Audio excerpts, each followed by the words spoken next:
पूना गाडगीळ आणि sons limited 1832 पासून। India आघाडीचा 11:30 वाजता केंद्रीय निवडणूक आयोगाच्या कार्यालयावर धडक मोर्चा। निवडणूक आयोगाकडून फक्त 30 नेत्यांनाच भेटीची परवानगी। दिल्लीमधील इंडिया आघाडीच्या मोर्चाच्या पार्श्वभूमीवर निवडणूक आयोगाच्या कार्यालयाबाहेर बॅरिकेडिंग, संसद परिसरातही मोठा पोलीस बंदोबस्त। कर्नाटक, बिहार आणि महाराष्ट्र निवडणूक आयोगाची राहुल गांधींना नोटीस। मतचोरीच्या आरोपांसंदर्भात 10 दिवसात शपथपत्र देण्याचे निर्देश।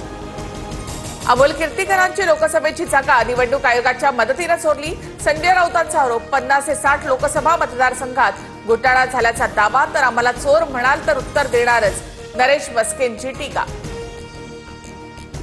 ठाकरेंच्या शिवसेनेचा सरकारविरोधात जनआक्रोश आंदोलन, भ्रष्ट मंत्र्यांमुळे राज्याची बदनामी होत असल्याचा आरोप। मुंबईतील आंदोलनामध्ये उद्धव ठाकरे स्वतः सहभागी होणार। सांगली जिल्ह्यामध्ये भाजपमध्ये मोठा पक्षप्रवेश होणार। चंद्रकांत पाटलांच्या वक्तव्याने राजकीय वर्तुळात चर्चांना उधाण, तर सरपंचाच्या प्रवेशालाही मोठा पक्षप्रवेश म्हणतील राजू शेट्टींचा टोला। उद्धव ठाकरेंच्या काळात कोरोनामुळे गेलेल्या बळींना जबाबदार कोण? केशव उपाध्यायांचा सवाल। ठाकरेंच्या शिवसेनेच्या मोर्चावर भाजपची टीका। दादरमधील कबुतरखान्यावर बीएमसीकडून पुन्हा ताडपत्री। कबुतरखाना परिसरात पोलीस बंदोबस्त तैनात। कबुतरांना सकाळी 6 ते 8 खाद्य देण्याची परवानगी द्या, कबुतरखाना ट्रस्टची मागणी।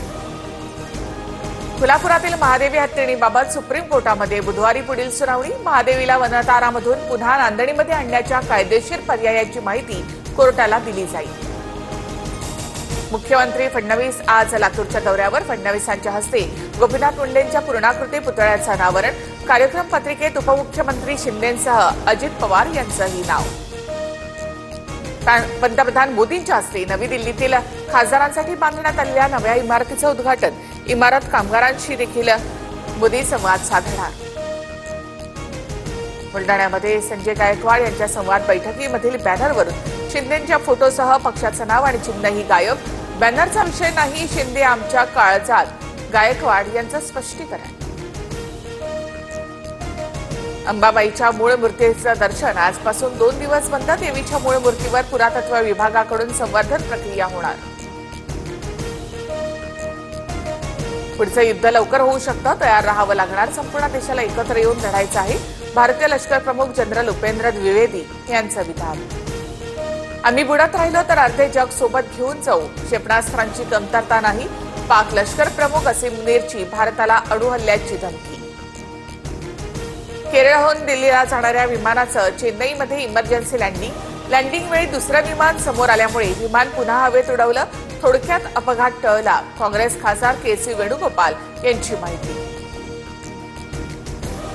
12 ते 14 ऑगस्टच्या दरम्यान विदर्भ आणि कोकणामध्ये मुसळधार पावसाची शक्यता, तर विदर्भात 13 आणि 14 ऑगस्टला गडचिरोली, यवतमाळमध्ये ऑरेंज अलर्ट जारी। श्रावणी सोमवारच्या निमित्तानं नाशिकच्या त्र्यंबकेश्वर मंदिरात भाविकांची अलोट गर्दी। भाविकांकडून काल रात्रीपासूनच ब्रह्मगिरी प्रदक्षिणेला सुरुवात। पूना गाडगीळ आणि सन्स लिमिटेड 1832 पासून।